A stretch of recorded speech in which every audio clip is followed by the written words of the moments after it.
नमस्कार मित्रांनो, जसा की मी एक व्हिडिओ टाकला होता आपल्या यूट्यूबला की आपली आज पासिंग होती. पासिंगला जाऊन आलो मी. सर्व व्यवस्थित झालं आहे. साहेबांकडे पेपर दिले आणि साहेबांनी सर्व चेक केलं. वायफर चेक केले, गाडीचे लाईट, हेडलाईट, पाठचे CNG, परत स्पीड गव्हर्नर, GPRS सगळं A to Z सर्व चेक केले आणि आपण पास झालो आहे याच्यामध्ये. तर सर्व झाल्यानंतर साहेबांनी मला विचारलं एजंट कोण आहे, एजंट कोण आहे बोले आणि कोणाला दिले. तर मी असं एक मारून टाकलं की एजंट ह्या व्यक्तीचं असंच काय पण नाव सांगून दिलं आहे.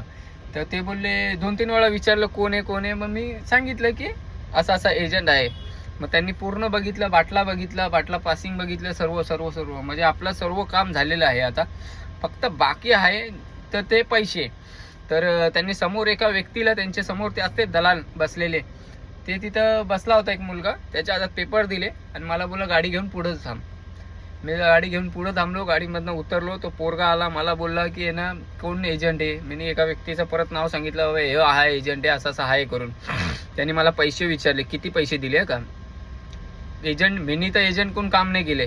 मी सांगितले का की मी मिनिमम हे करायपेक्षा ह्याच्यामध्ये मी आपला 2, 3, 4, 5 म्हणजे 5 का 6 वेळा मी RTOला जाऊन आलो आणि तिथं जिथे करतात इन्स्पेक्शन ते लोक, तिथे जाऊन आलो की काय पेपर करतात, काय पेपर घेतात ते लोक.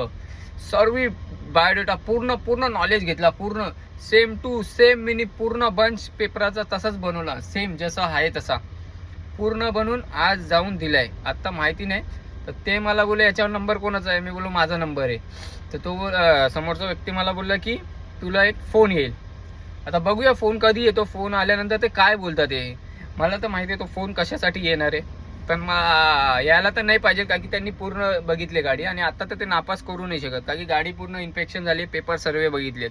पेपर बघितल्यानंतर जागेवर ते लोक आपल्याला नापास करू शकतात. त्याच्यानंतर घरी आल्यावर नापास नाही करू शकत. आता घरी आल्यानंतर आता त्यांचा जेव्हा मला फोन आल्यानंतर तरी ती मी रेकॉर्डिंग करेल आणि सांगेल त्यांना काय आहे काय नाही ते. बघूया फोन कधी येतो, आज येतो, उद्या येतो. फोन तर येणार नक्की, पैशासाठी तर फोन येणार. आता बघूया काय नाही, विचारतो त्यांचं तकलीफ काय ती.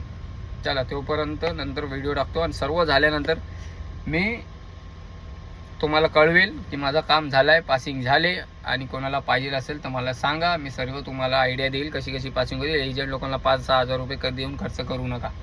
फुकट पैसे वाचवा, महागाई वाढले. बस चला, थँक्यू.